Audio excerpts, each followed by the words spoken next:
한민족을 사랑하는 크레이지 컨설턴트 서영진의 컨슈마트 이야기를 시작하도록 하겠습니다. 안녕하세요. 저는 컨슈마트 대표 서영진입니다. 자, 오늘 2021학년 정시대학 분석방송 7번째 성신여대, 동성여대, 서울여대, 여대 특집 2부 첫 번째는 이화여대랑 숙명여대를 먼저 해드렸고요. 오늘은 3개의 대학교를 한꺼번에 좀 해드리도록 하겠습니다. 그리고 좀 학과별로 한 100분이 예측 데이터를 또 보여드리도록 할게요. 자, 그러면 3여대 지금부터 시작하도록 하겠습니다. 출발! 자, 어떤 라인인지 좀 보도록 하겠습니다. 자, 첫 번째 보셔야 될 대학교는 바로 성신여자대학교입니다. 일단 가군, 나군, 다군에서 뽑는데 다군은 예체능 학생들만 있으니까 가나군에서 뽑고 있다라고 보시면 될 것 같아요. 일단은 좀 중요한 게 뭐냐면 성신여대 같은 경우는 아이들을 뽑고자 하는 모집 인원의 반영 비율이 학과마다 조금씩 차이가 좀 큽니다. 그래서 국어국문과나 영어영문과 같은 이런 어문 라인들, 그리고 사회과학교 이런 사회과학, 그리고 교육 라인들, 이렇게 사범 라인, 그리고 문화예술 경영까지 국어 30%에 수학이 20%, 영어 30, 과탐 이렇게 과탐이랑 탐구를 다 볼 수 있어요. 그런데 보시면은 영어에 대한 비중과 국어에 대한 비중이 높은데 영어에 대한 비중이 높다라는 부분을 좀 잘 보셔야 돼요. 왜 그러냐면 절대평가인데도 불구하고 영어에 대한 비중을 계속 가져가고 있다라고 봐야 되니까.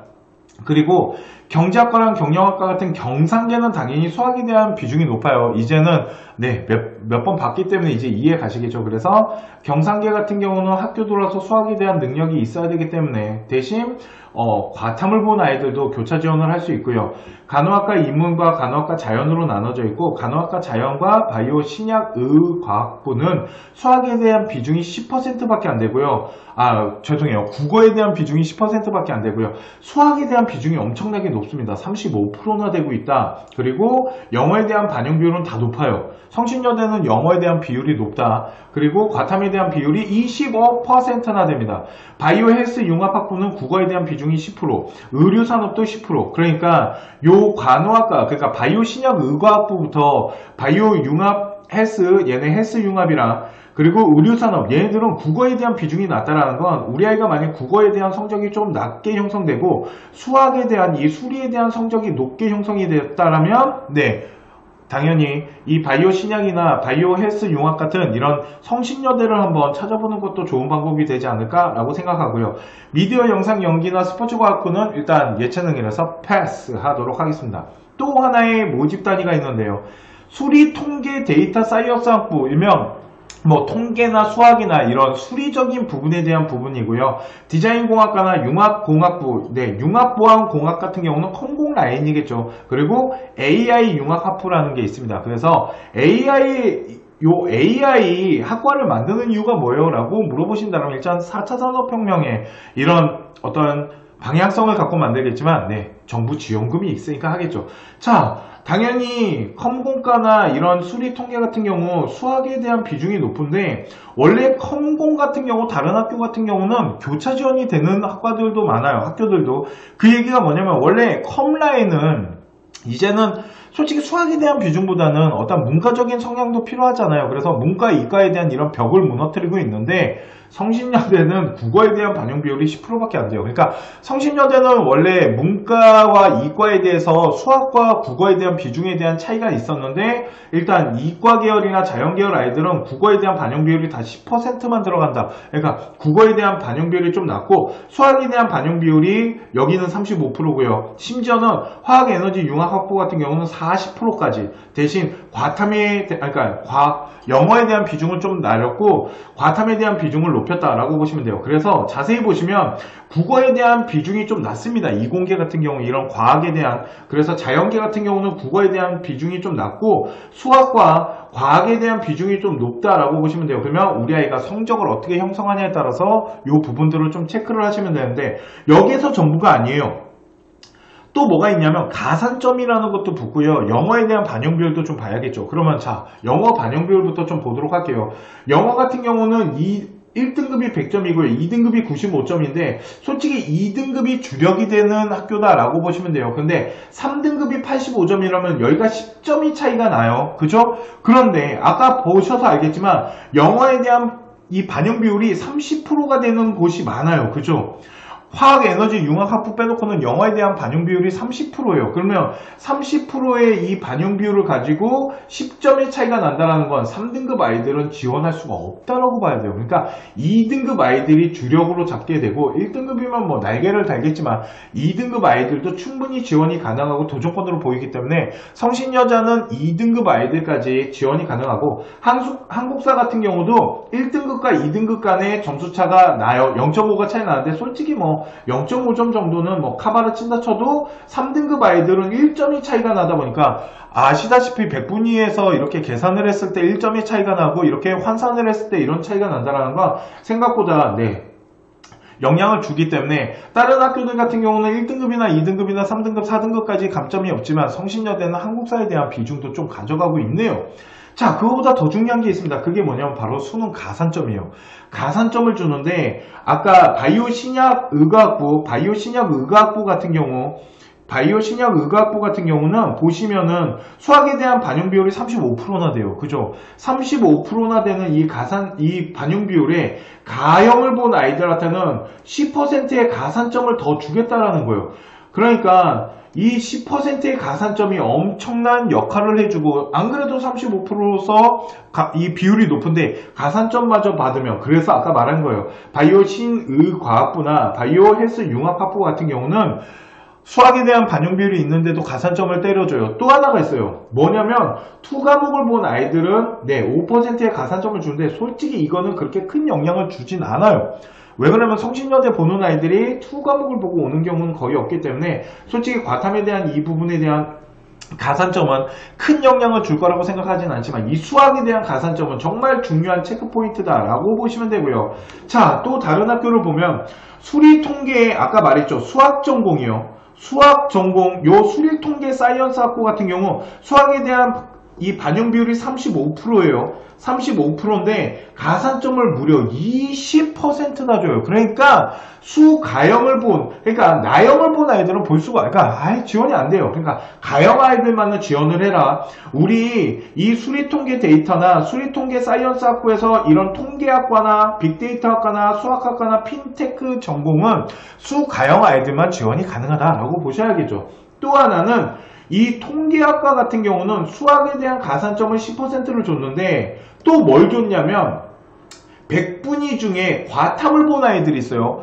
과탐을 본 아이들 중에 한 과목에 대해서 성적이 좋으면 거기에 10%를 준대요. 자, 그러면 수학에 대한 10%와 과학에 대한 10%를 갖고 가면 당연히 통계나 아니면 빅데이터 학과 같은 경우 이제 다른 학생들이 지원하는 이 평균점보다 훨씬 높게 형성이 될 거예요. 뒤에서 다시 보겠지만 저희가 예측 점수를 만들어서 보여주겠지만 아마 90점대는 넘어야 된다라고 보셔야 될 것 같아요. 그리고 화학, 융합, 에너지 학부는 아까 말했지만 수학에 대한 반영 비율이 40%나 되는데 거기에서 또 가산점을 10%를 주니까 요 화학, 융합, 에너지 같은 경우 수학을 잘 본 아이들은 엄청나게 유리하다. 자, 결론. 성신여대는 좀 보셔야 되는 게 뭐냐면, 자, 문과 같은 경우는 일단 국어에 대한 반영 비율이 있어요. 그죠? 문과 같은 경우는 반영 비율이 있는데 중요한 게 뭐냐면 영어에 대한 비율, 이 영어에 대한 반영이 중요하다라고 봐야 돼요. 그래서 2등급은 돼야지 지원이 좀 가능하고 3등급 아이들이 지원하기는 그렇게 쉬운 학교는 아니에요. 자, 그러면 이과 아이들 같은 경우는 뭐가 있냐면 수가형을 잘 본 아이들은 엄청나게 유리하다. 왜? 여기에 지금 가산점들이 막 때려맞고 있잖아요. 걷다가 아까 보신 것처럼 요 통계학과나 빅데이터 사이언스 같은 경우는 과탐을 본 아이들도 가산점을 때리잖아요. 그러니까 과학을 좀 잘 본 아이들도 유리하겠죠. 그런데 수학을 잘 본 아이들이 절대적이고요. 또 하나는 국어에 대한 비중이 좀 낮기 때문에 국어가 좀 약한데 수학과 과학을 좀 잘 본 아이라면 성신여대에 한번 지원해 보시는 게 좋지 않을까라고 생각합니다. 생각보다 좀 복잡하죠. 그래서 이거를 하나하나 이렇게 보려고 하지 마시고요. 그냥 학과별로 그냥 우리 아이의 점수를 환산을 해보세요. 환산을 하면은 네, 우리 아이가 어느 학과에 더 유리한지를 한눈에 볼 수 있잖아요. 그렇기 때문에 이거를 하나하나 따져보라고 말씀드리는 게 아니고요. 그냥 전체적인 환산 점수로 봤을 때 우리 아이가 조금 더 유리한 라인을 좀 찾았으면 좋겠고요. 대신 이과 아이인데 우리 아이가 국어가 조금 못 봤지만 수학과 과탐에 대한 점수가 좀 괜찮고 영어가 2등급이 나왔다면 성신여대가 대학교를 향상시키고 도전하는데 좀 도움이 되지 않을까라고 네, 조심스럽게 생각을 해봅니다. 자, 그러면 다음에 보셔야 될 대학교 바로 동덕여자대학교 한번 보도록 할게요. 동덕여대는 성신여대처럼 이렇게 복잡하진 않습니다. 난 이런 대학교가 좋아. 자, 간화군으로 아이들을 선발을 하고 있고요. 간화군으로 선발을 하고 있고요. 다군이 있다라는 부분은 좀 보셔야겠죠. 왜 그러냐면 대학교가 간화군은 많지만 다군에 대한 대학이 그렇게 많지가 않잖아요. 그래서 다른 대학교에 단화군을 넣은 여학생이 있다라면 다군 라인으로서 동덕여대를 한번 계산해보는 것도 네, 괜찮은 방법이고 다군에 한번 도전해보는 것도 좋은 방법이다라고 보는 이유가 솔직히 뭐 나군이랑 다군이랑 점수차가 좀 벌어져야 되잖아요. 솔직히 다군이 점수차가 조금 더 높게 형성돼야 되는데 그렇게 크게 막 미친듯이 차이가 나는 건 아니기 때문에 네, 이런 부분들이 있고 자, 수능 반영을 좀 보도록 할게요. 수능 반영 같은 경우는 인문 같은 경우 30%를 보고요. 수가나형을 같이 볼 수 있어요. 그래서 인문 같은 경우는 수학에 대한 반영 비율이 25%, 영어에 대한 반영 비율이 낮지는 않습니다. 25%, 그리고 별표 동덕여대는 탐구에 대한 게 평균입니다. 두 과목이 들어가서 평균을 구해요. 그러니까 탐구가 한 과목만 들어가는 학교는 아니다 라고 보시면 돼요. 자, 자연계 같은 경우는 수학 가형에 대한 백분위에 대한 10%의 가산점이니까 나형을 본다고 하지만 교차를 하는 것은 쉽지 않다. 그러니까 문과 같은 경우는 수가형 본 아이가 과탐을 보고 교차를 할 수 있겠지만 자연계 같은 경우는 가형이 절대적으로 유리하기 때문에 교차는 안 했으면 좋겠다. 나형을 본 아이들은 네, 지원하는 게 쉽지 않아 보이고요. 영어는 똑같이 25%고 네, 탐구는 네, 두 과목 반영에 20%가 들어간다. 그래서 평균점을 구하셔야 된다라고 보시면 돼요. 예체능은 패스하고요. 자, 그러면 영어를 좀 보도록 할게요. 1등급, 솔직히 2등급을 기준으로 봐야 됩니다. 그죠? 이 학교도 2등급을 기준으로 보는데 솔직히 동덕여대는 3등급 아이들도 솔직히 좀 지원을 할 건데 무려 점수차가 6점이나 차이 나고요. 여기에 25%의 반영이 되다 보니까 3등급 아이들이 2등급을 네, 이렇게 엎으려면 나머지 과목들에 대한 점수대가 좀 잘 형성이 돼 있어야 돼요. 그러니까 3등급 아이들이 지원하기 쉬운 학교는 아니에요. 그런데 그래도 한번 계산해 봐야 되지 않을까 라는 생각은 하지만 2등급 아이들이 주력을 가져가는 학교다 라고 보시면 될 것 같아요. 네, 가산점을 보면 아까 말씀드렸지만 네, 수가형을 본 아이들은 10%의 가산점을 받고 있고요. 한국사는 4등급까지 네, 문과 이과 할 거 없이 일단 감점 요소 없다. 5등급부터 0.5점 차이가 나니까 솔직히 5등급 아이들도 지원은 가능하겠지만 4등급까지는 나와야 되지 않을까 라고 생각을 합니다. 자, 동덕여대 그러면 네, 어떤 아이들이 유리할까요? 일단은 자연계 같은 경우는 수가형 본 아이들이 가산점 때문에 좀 유리해 보이고요. 영어 같은 경우는 2등급을 받은 아이가 네, 일단 어떤 점수에 있어서는 좀 마이너스가 나지 않고 3등급 볼 이제 네, 3등급 대 아이들도 네, 도전은 가능해 보여요. 대신 국어나 그러니까 인문계 같은 경우는 국어를 좀 잘 봤거나 자연계 아이 같은 경우는 수학의 가형에 대해서 좀 잘 봤다라면 3등급 아이들도 한번 도전을 해볼 수 있는 학교다라고 보시면 됩니다. 네, 그리고 평균 다시 말씀드리지만 탐구는 평균을 본다. 두 과목이 반영이 돼요. 자, 이번에 보셔야 될 대학교는 서울여자대학교입니다. 기본 사항을 보면 가군, 나군, 다군 이렇게 세 군에서 뽑는데요. 나군 같은 경우는 아이들을 많이 선발하지 않고요. 예체능이랑 아마 자율전공 라인이 아마 이쪽으로 들어가 있을 거다. 그래서 인원이 그렇게 많지는 않고 가군과 다군으로 네, 포진되어 있는데 생각보다 다군이 가군보다는 약간 점수대가 조금 더 형성되는 색깔을 좀 나타내요. 자, 좀 보도록 할게요. 반영 비율 같은 경우 어문입니다. 어문이랑 경상, 그러니까 문과예요, 문과. 문과 아이들 같은 경우, 인문계 같은 경우는 국어에 대한 반영 비율이 30%고요. 영어에 대한 반영 비율이 네, 되게 높습니다. 서울여자대학교 같은 경우는 영어에 대한 반영 비율이 높고요. 수가나가 교차가 가능하고 탐구가 교차가 되는데 탐구가 한 과목만 들어간다라고 보셔야 돼요. 그러니까 두 과목 평균이 아니고요. 한 과목만 들어간다라고 보셔야 돼요. 그래서 좀 이따 보시면 아시겠지만 서울여자대학교가 어느 정도 합격선을 만들어내는데 점수대가 좀 형성되는 이유가 저 탐구가 한 과목만 들어가서 그렇다라고 보시면 되고요. 좀 여기를 좀 나눠서 보셔야 되는데요. 같은 이공계래도 식품 응용 시스템 같은 경우는 솔직히 좀 문과적 성향이 좀 나타나요. 대신 과탐 본 아이들이 좀 혜택을 받는데, 자, 일단 데이터, 사이언스, 자연계부터 좀 볼게요. 자, 우리 이제 자연계 학생 같은 경우, 디지털 미디어나 정보보 그리고 소프트웨어, 네, 다 교차가 가능합니다. 다 교차가 가능한데 문제가 뭐냐면 수가형을 본 아이들한테 가산점이라는 걸 주기 때문에 솔직히 나형 본 아이가 가산점 10%를 이긴다라는 건 쉬운 게 아닙니다. 그래서 저는 솔직히 네, 교차하지 마세요 라고 보통 얘기를 많이 드리고요. 탐구는 똑같이 한 과목만 본다 라고 보시면 돼요. 식품 응용 시스템 확보 같은 경우는 수가나를 보고요. 탐구를 보는데 과탐에 대한 비중이 높다 보니까 여기도 솔직히 교차하는 게 쉽지는 않다. 왜? 한 과목 들어가는데 한 과목을 들어간다라는 건 자 보세요. 만일 탐구가 한 과목이 들어가요. 그죠? 그러다 보니까 두 과목 중에 높은 과목 뭐 90점을 받은 아이가 있고 70점을 받은 아이가 있어요. 그죠? 그러다 보니까 요 90점을 갖고 가는 아이가 10%의 가산점을 과탐을 받는다라면 99점이 되는 거예요. 그러다 보니까 웬만한 사탐을 잘 본 아이가 요거를 뒤집는 게 쉽진 않기 때문에 네, 제가 봤을 땐 식품 응용 시스템 확보 같은 경우도 이과 학생들의 전용이지 않을까라고 생각을 하고요. 산업 디자인이나 공예 전공 같은 경우는 네, 국어, 영어, 수학 네, 세 과목이 각각 33.3%씩 반영된다. 요 정도만 보고 넘어가도록 하겠습니다. 자, 밑에를 좀 볼게요. 이게 이제 아까 말한 나군인데요. 자율 전공 같은 경우 인문과 자연으로 나눠져 있는데 뭘 보셔야 되냐면 자연 계열 같은 경우 수학에 대한 가산점이 있을 것 같은데 없습니다. 대신 과학에 대한 가산점을 때려요. 그러니까 과학 한 과목을 잘 본 아이들은 어디에 지원하는 게 데이터 사이언스에 지원하는 것보다 수학을 잘 봤다면 모르겠는데 수학이 조금 약한데 과학에 대한 한 과목에 대한 점수가 좀 월등하다라고 했을 때는 자율전공 자연계 쪽으로 지원하는 게 훨씬 유리할 수도 있다라고 보시면 되고요. 자율전공 인문계 같은 경우는 영어에 대한 비중이 30%, 국어에 대한 비중이 높고요. 자율전공 자연계 같은 경우는 네, 수학에 대한 비중이 높고 네, 과학에 대한 20%의 가산점이 떨어지니까 솔직히 인문계 아이들이 지원한다는 건 거의 불가능해 보입니다. 자, 스포츠 운동과학과 같은 경우는 아까 똑같아요. 네, 국어는 필수고 영어가 필수고요. 선택 과목은 수학과 탐구 중에 하나를 선택하는 건데 네, 골고루 33.3%씩 들어간다라고 보시면 되고요. 네, 현대미술이랑 시각 전공도 똑같다라고 보시면 됩니다. 자, 그러면 또 하나의 군이 있습니다. 자, 인문대학과 사회과학대학교 수학과 그리고 생명과학 다군을 좀 보도록 할게요. 다군 같은 경우 그러니까 이게 군마다 지금 아이들을 선발하는 게 틀린 거예요. 그죠? 여기가 가군이고요. 여기가 나군이고 여기가 다군입니다. 자, 인문사회과학 같은 경우는 영어, 국어에 대한 퍼센테이지 30%, 영어 30%, 수가 20%예요. 그러니까 요 두 개가 똑같다. 가군 뽑는 거랑 똑같고요. 수학과 같은 경우는 수학에 대한 비중이 30%인데 당연히 가산점 때려주겠죠. 수학이니까. 그러니까 나형 본 아이들은 지원이 안 된다라고 보시면 되고요.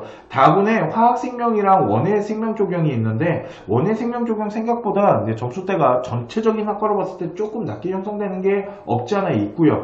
과탐을 본 아이들한테는 가산점을 때린다는 건 여기도 교차를 하기는 힘들어요. 왜 그러냐면 다시 말하지만 한 과목 들어가는데 10% 가산점 받으면 사탐하는 아이들이 쫓아올 수는 없다. 그래서 수학이랑 과탐을 잘 본 아이가 절대적으로 유리하다라고 보시면 되는데 자, 일단은 한국사는요. 문과 아이들 같은 경우는 이제 3등급 예체능 아이들 같은 경우는 4등급까지 이렇게 되는데 문이과 아이들은 3등급까지는 이제 점수 마이너스가 없고요. 4등급부터 0.5인데 일단 4등급까지도 좀 저는 지원이 가능해 보인다라고 보여요. 자, 그런데 솔직히 서울여대로 오는 아이들이 1등급 아이들이 그렇게 많을 거라고 생각하지는 않아요. 있겠죠? 있기야. 그러니까 1등급 받은 아이들은 완전 날개를 달겠죠. 왜 그러냐면 30%나 들어가거든요. 그러니까 1등급 아이들은 솔직히 서울여자대학교에서는 엄청나게 유리하다라고 보시면 되고 특히 과탐을 본 아이들 중에 가산점을 받아가지고 한 과목 잘 본 아이들은 더 유리해질 수도 있겠죠. 자, 그런데 이제 서울여자대학교는 솔직히 2등급과 3등급 아이의 영어에 대한 이런 비중을 두고 갈 거예요. 4등급은 솔직히 좀 지원이 힘들어 보일 수도 있고요. 근데 요 사이가 3점이 차이가 납니다. 1등급 일단 버리고 6점이 차이 난다고 생각하지 않고요. 2등급과 3등급을 주력으로 잡았을 때 3점이 차이 나는데 퍼센테이지가 30% 들어가니까 솔직히 뒤집는 게 쉬워 보이지는 않아요. 그죠? 그러니까 1등급이면 완전히 날개를 단 거고요. 2등급 학생들이 좀 주력으로 집어넣어야 된다라고 보지만 3등급 아이들도 과탐을 좀 잘 봤다라면 가산점을 받을 수 있는 문과 아이들은 솔직히 3등급 아이들이 지원하는 게 쉬워 보이진 않지만 이과 아이들 같은 경우는 가산점으로 저 점수들을 좀 커버를 친 다음에 한번 해볼만 하다라고 보시면 될 것 같습니다. 자, 여기까지가 성신여자 그리고 동덕여자 그리고 서울여자 대학교에 대해서 분석을 해드렸고요. 그러면 저희가 한번 예측한 점수, 그러니까 어느 정도 합격하시면 요번에 지원을 할 수 있는지 이 부분에 대해서 좀 하나하나 또 보도록 하겠습니다. 이게 학교마다 좀 이제 데이터를 구한 게 조금씩 틀립니다. 성신여자대학교 같은 경우는 제가 평균 컷을 기준으로 해가지고 만들었고요. 서울여대 같은 경우는 평균 컷에서 70컷 사이로 만들었는데 요 정도면 충분히 지원이 가능하다라고 보시면 될 것 같고요. 당연히 평균 컷을 만들었다라는 건 안정권을 형성할 수 있을 정도의 점수대를 좀 형성했다라고 보시면 되고요. 동덕여대 같은 경우도 50에서 미쳤나봐. 평균 컷에서 70컷까지 봤다라고 보시면 됩니다. 자, 일단은 우선 말씀드리기 전에 일단 제 얼굴이 중요한 건 아니잖아요. 그래서 전체적인 방송, 캡처 방송을 좀 보도록 하겠습니다. 자, 좀 보도록 할게요. 성신여대 같은 경우는 국어국문과나 정치외교 같은 경우 심리학과, 경영전공, 법학, 통계 진짜 보여드리고 싶은 건 이 통계입니다. 일단은 전체적으로 봤을 때는 심리학과는 좀 인기과예요. 아시다시피. 그리고 성신여대는 좀 보셔야 되는 게 뭐냐면 전체에서 충원이라는 게 빠지는데요. 충원율이 점수를 막 미친듯이 흔들면서 막 밑으로 빠지면서 빠지는 대학이 아닙니다. 그렇기 때문에 가능하면 평균 컷에 어느 정도 점수대가 형성되고 이게 플러스 마이너스를 했을 때 플러스를 하게 되면 안정권이니까 마이너스를 했을 때요. 1 정도 차이가 요거보다 더 벌어지면 솔직히 좀 지원하는데 리스크가 진짜 있다라고 보셔야 돼요. 국어 국문과 같은 경우는 88.5점 정도 오고요. 정치외교 같은 경우는 요 학교 같은 경우는 어문계열이 전체적으로 조금 사회과학 계열보다는 점수대가 조금 낮게 형성되는 거기 때문에 점수가 조금 모자르다라면 국어 국문과를 좀 지원하고 어문계열 쪽으로 하는 게, 정치외교나 심리학과 같은 경우, 특히 심리학과 같은 경우는 좀 인기학과인데 얘네가 충원이 빠지거나 이래도 점수대가 그렇게 흔들리거나 그러진 않고요. 매년 90점대는 충분히 만들어내는 학과다라고 보시면 돼요. 그래서 생각보다 좀 인기학과를 형성하고, 심리학과랑 경영학과 같은 경우는 점수대가 형성되는데 경영학과는 좀 빠지는 데이터에 대한 계산을 좀 할 필요가 있어서 한 88.5 이런 데까지 한 도전권을 형성할 수도 있다라고 보시면 되고, 법학고 같은 경우는 89점, 통계학과 같은 경우는 아까 말씀드렸지만 가산점 같은 것들이 막 때려지다 보니까 점수대가 되게 높게 형성이 되고요. 생각보다 얘들 잘 안 빠집니다. 그렇기 때문에 어느 정도 점수대 형성돼야지, 그래야지 좀 지원이 좀 하면은 유리하다라고 보시면 좋을 것 같고요. 화학에너지 융합 같은 경우는 85.8이고요. 이게 이제 요렇게라도 이과 아이들이, 자세히 보시면 이과 아이들이 문과 아이들과 비교했을 때 점수대가 약간 모자르긴 하지만 그렇다고 막 점수대가 미친듯이 밀려나는 건 아니에요. 그죠? 그 이유가 가산점 같은 것들이 있어서 이 정도라도 유지가 되는 거다. 그러니까 가산점의 역할인 거고, 요번에 AI 학부 같은 경우는 조금 점수대가 89점. 그러니까 요거 좀 주의하셔야 돼요. AI 같은 경우는 요번에 점수대가 좀 형성이 돼야지 지원을 하시면 좋다라고 보시면 될 것 같습니다. 자, 두 번째 동덕여자대학교인데요. 동덕여자대학교는 일단 어문 라인과 요 사회과학 라인, 경상과 사회와 경상, 요 부분을 좀 구분하고 보셔야 돼요. 매년 요 라인이 점수 차가 좀 납니다. 한 2점 정도, 1점 정도 차이가 나는 학교다 보니까 좀 우리 아이가 동덕여대를 지원하고 싶은데 좀 점수대가 조금 부족하다라면 점수를 계산했을 때 도전권으로 만들 때 국어국문과나 이런 어문계열 쪽으로 하는 게 좋고요. 아동학과는 생각보다 좀 인기학과입니다. 문헌정보나 이 아동학과는 좀 인기학과라고 보셔야 돼요. 그리고 경영학과는 여학생이, 자 보시면은 경영학과 같은 경우는 여기도 90점대고 경영학과 같은 경우 여기도 85.8, 그러니까 점수대가 낮지 않아요. 여기도 보시면은 경영학과가 88.7이잖아요. 여학생들이 여대에서 경영학과를 좀 선호하는 이런 성향들이 좀 나타나니까 경영학과 같은 경우는 지원하실 때 좀 계산을 좀 잘 하신다라면 하면 좋을 것 같고요. 또 하나는 이게 보시면은 이제 동덕여자 같은 경우는 어문계열이 이제 군을 형성을 하잖아요. 군원을 형성을 할 때 어문 계열의 군과 자연 계열에 대한 군이 나눠집니다. 그렇기 때문에 군별로의 어떤 이런 점수차가 좀 나타나는 이런 부분들도 좀 참고를 하면서 보시면 좋다라고 생각이 듭니다. 그리고 이제 자연계로 봤을 때는 보건관리학과는 좀 인기과예요. 생각보다 좀 인기적인 성향을 나타내기 때문에 그래서 점수대가 조금 낮아 보이지만 그렇게 큰 데이터를 흔들면서 빠지진 않고요. 응용화학전공 같은 경우도 인기과입니다. 그래서 여기는 좀 점수대가 만들어지고 있고 생각보다 정보통계 있잖아요. 얘네가 항상 점수대가 좀 그렇게 막 크게 막 올라가거나 그러진 않기 때문에 정보통계학과 같은 경우는 도전권 대학교로 만들 때 한번 점수가 모자랐을 때 해봤으면 좋겠고, 큐레이터학과 같은 경우는 제가 예전에 한 4년 전 막 이럴 때 솔직히 그렇게 인기과가 아니었거든요. 근데 여학생 학교다 보고, 또 하나는 큐레이터학과는 동덕여대밖에 없는 거 아시죠? 그러다 보니까 점수대가 좀 형성되고, 얘네가 생각보다 이렇게 빠지는 추합이 있잖아요. 추합이 생각보다 많이 안 일어나니까 점수대 맞춰서 집어넣으시면 좋을 것 같다 라고 보시면 될 것 같습니다. 자, 그러면 이제 서울여대를 이제 마지막으로 볼게요. 서울여자대학교 같은 경우도 어문이 있잖아요. 어문에 대한 부분이 점수대가 조금 낮게 형성이 되니까 우리 아이가 만약 점수대가 좀 모자라서 도전을 한다면 어문 라인 쪽으로 해가지고 좀 짜면 좋다라고 보시면 되고요. 이게 또 하나 보셔야 될 게 뭐냐면, 이게 서울여자대학교 같은 경우 좀 보셔야 되는 게, 이게 어문 라인이 다군에가 있습니다. 뭐 국어국문이나 영어영문이나 불어불문, 독어독문, 중어중문, 일어일문 이런 과들, 그리고 기억하기에 기독교였나? 하여튼 그것도 아마 제가 알기로는 다군 쪽으로 가 있어요. 그러니까 요 어문이 다군이거든요. 요 어문이 다군인데, 다군은 솔직히 점수대가 조금 다른 군에 비해서 좀 높게 형성이 돼야 되는 부분이 있어요. 그런데 서울여자대학교 같은 경우는 솔직히 다군이 생각보다 그렇게 점수대가 다른 학과에 비해서 그렇게 크게 높게 형성되진 않기 때문에 나중에 점수대가 좀 모자라서 안정권을 찾을 때 다군을 사용할 때 서울여자대학교는 한번 이용해 보시면 좋을 것 같고, 아동학과 같은 경우는 인기과입니다. 그리고 별표 교육심리학과도 완전히 인기과예요. 왜 그러냐면 얘네가 교직이수가 가능합니다. 전체가.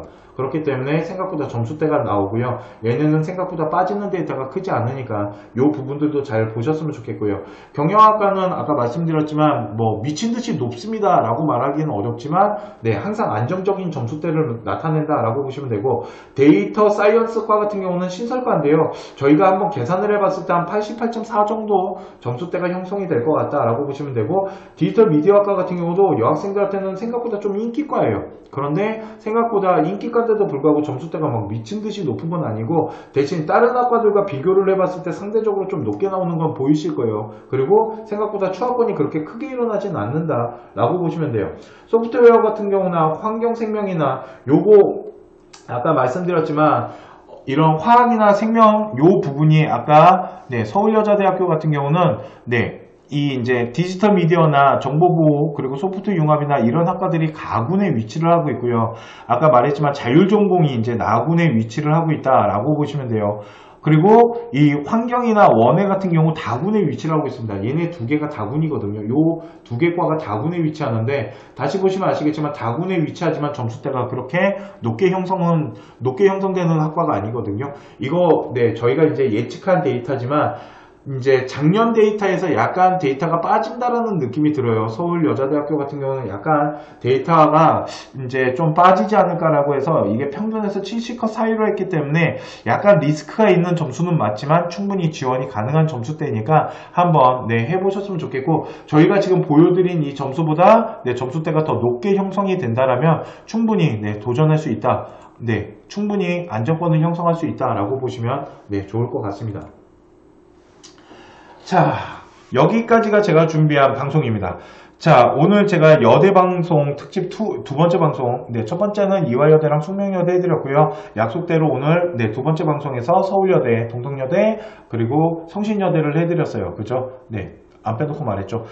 그래서 이제 예측 점수를 보여드렸는데, 예측 점수 같은 경우는 아까 말씀드렸지만 성신여대는 저 정도 점수면 충분히 지원이 가능해 보이고, 서울여대 같은 경우는 약간 리스크 있는 점수를 저희가 조금 그러니까 조금 리스크가 있어 보이긴 하지만 충분히 지원이 가능한 점수라고 보여지고요. 만약 저거보다 점수대가 좀 더 높게 형성된다면 충분히 안정권으로서 지원을 할 수 있고, 네, 다군 같은 경우도 잘 활용을 하셨으면 좋겠어요. 아까 보셨지만 동덕여대나 서울여대 같은 경우는 다 다군이 있습니다. 그러니까 그 다군들 여학생들 좀 이용을 하시는데 점수대가 그렇게 큰 차이가 나지 않고, 그리고 서울여대가 저만큼 점수대가 형성이 되는 건 어떻게 보면 동덕여대보다 서울여대가 더 합격 커서를 높게 형성되는 건 탐구가 하나만 들어가기 때문에 그런 거지. 네, 만일 탐구 두 과목에 대한 평균점이 어느 정도 형성된다면 서울여대보다 동덕여대 지원하시는 게 훨씬 더 안정적으로, 네, 점수대가 형성되고 아이들의 이런 점수 분포대나 이런 것들이 좀 더 안정화되어 있다라고만, 네, 생각해 주시면 될 것 같습니다. 자, 오늘 방송 여기까지 하도록 하고요. 네, 다음 시간에, 네, 요번에 이제 대학교 분석, 그러니까 2021 정시 대학교 분석 마지막 방송일 것 같아요. 네, 이제 시간이, 오늘이 제가 이제 방송을 찍는 날짜가 1월 5일입니다. 이제 진짜 며칠 안 남았네요. 그렇기 때문에 마지막 방송은 경희대학교랑, 네, 중앙대학교, 외대 이렇게 세 개의 대학교를 또 비교 분석하는 시간을 갖도록 하겠습니다. 네, 지금까지 합격을 하는 DNA 서영진이었고요. 네, 다음 시간에 더 좋은 방송으로 찾아뵙도록 하겠습니다. 감사합니다.